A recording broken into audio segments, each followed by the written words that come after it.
काही करू नका, फिरून तुम्हाला मुली आणली तर न्याय द्या, आणि तुमच्या मुली गरीबाला द्या. श्रीमंताच्या नादी लागू नका, बापकेवर जाऊ नका.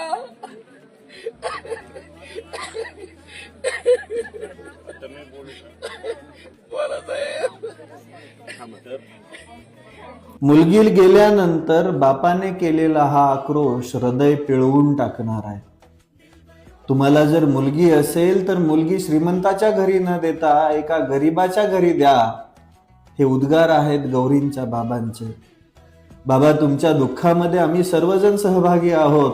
गौरीला आम्ही परत नाही आणू शकत. तिला न्याय मिळवून देण्यासाठी आम्ही खंबीरपणे तुमच्या पाठीशी उभा आहोत. पण या महाराष्ट्रातील तमाम ज्या बापाला मुलगी आहे त्यांना माझं एक कळकळीचं आवाहन आहे.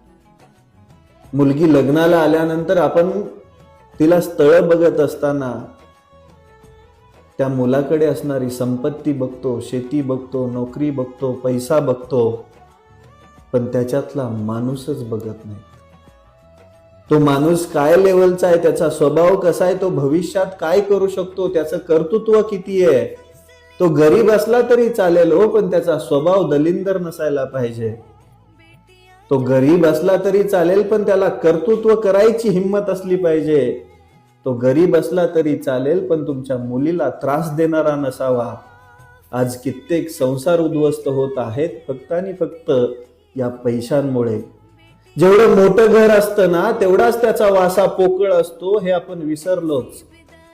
पण मुलीच्या बापांनी कायमस्वरूपी मुलीचं लग्न लावून देताना तिच्याकडे असणाऱ्या, त्या मुलाकडे असणाऱ्या संपत्तीचाच विचार केला, आणि त्याच्यामुळे तर असणाऱ्या घटना घडताय. आणि त्यानंतरच म्हणावं लागतंय तुमच्या मुली श्रीमंताच्या घरी न देता गरीबाच्या घरी द्या. शेतकऱ्याच्या लेकरांची लग्न होत नाही. माझ्या गावामध्ये अशी कोणतीच घटना नाही घडली.